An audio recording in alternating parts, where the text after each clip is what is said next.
so much meaning in the story about this song just because of its popularity. I guess its iconic nature, in that it would be related to me through my great-grandfather. And they were all in vaudeville and entertainers, and I remember being a kid and all the guys would get together and sing a cappella, and they'd always have these weird little, jokes and antics, pull my finger stuff. So it started to make me wonder, and then the whole other thing about Brooklyn, and that's all there was back then. That was one of the only places to live, probably. In New York or New England.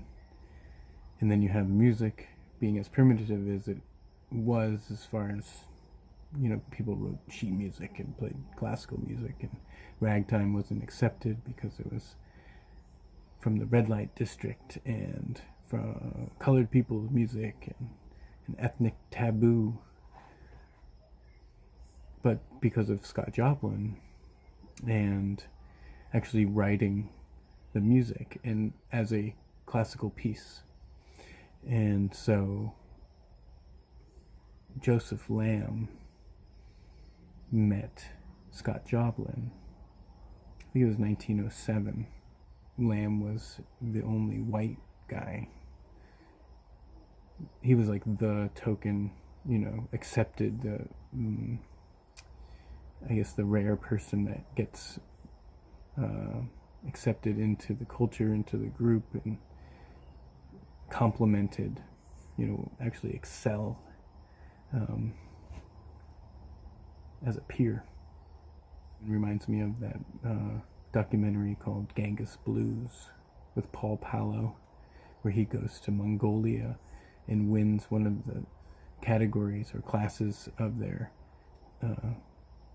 throat singing competition. Great documentary.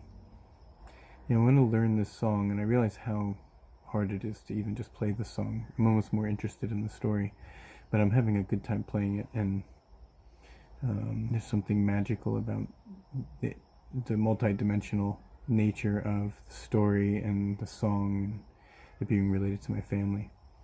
And I think it'll be a really good way to get finger picking and start to separate the bass line from the accompaniment and the melody, which has always been a challenge for me. So, Great-grandpa's cousin was Joe Lamb. And Joe Lamb was a pianist. Okay. And he wrote songs for Scott Joplin. It was like a lot of ragtime blues. And they also, he played the piano. We had it on and 21st great grandpa, he's Englishman, so his cousin's also English. Right. Okay. Well, Irish. Irish. There's always an argument. But he was a white guy, right? He was a white guy. He was white, yes. But not Scott Joplin. And which made it also developed interesting. The player piano. The player piano was like a punch out. It was like a roll of tape. Right. That would signal the notes. The fingers would pluck the fingers, essentially. Right. And you didn't have to play the piano. You turned it on, and then they had a roll on the top. It was high, and that rolled down. But they developed that. It was like a numeric system that they used. Placement. The holes, right. The holes in the paper. Mathematical. Triggered the notes. Measurements. Piano. Right. To what note. Right. They developed that. But he did a famous song that was... what was that, bro? Joe Lamb wrote a famous song. Robert Redford. Entertainer. What? You mean Joe Lamb wrote that song? Yes. For Scott Joplin. Right. That's so weird. I know. Well, is that true? Of course. Oh. No doubt about it. That's history. And if Oh, yeah, Grandpa okay. was alive, you could ask him. Right, exactly. But, you know, fish, they were all fishermen, right? No. No. So, Yeah, we like to fish, but so this is getting it more and more interesting as we go down this road. Well, you know, anyway, yeah. I don't know why you brought the whole thing up, but that's the history. I was just going to say why. You remember them, right? On 21st Street? Scott Joplin wrote The Entertainer. Yeah. Joe Lamb. Right. But who's Joe Lamb? Does he even register on Google Giggle? So why I was bringing it up was because the other day a YouTube video was on, and The Entertainer was the music that played as the video started. Okay. So I was like, oh, I really like that song. And Dorrington was saying, oh, yeah, that's really good. You should learn how to play that song. Right.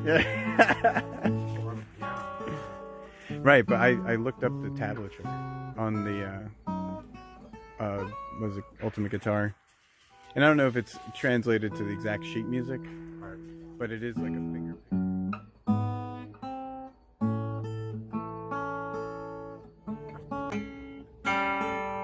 Daddy, Yeah. we're gonna put a frog into here, and we're gonna trap it.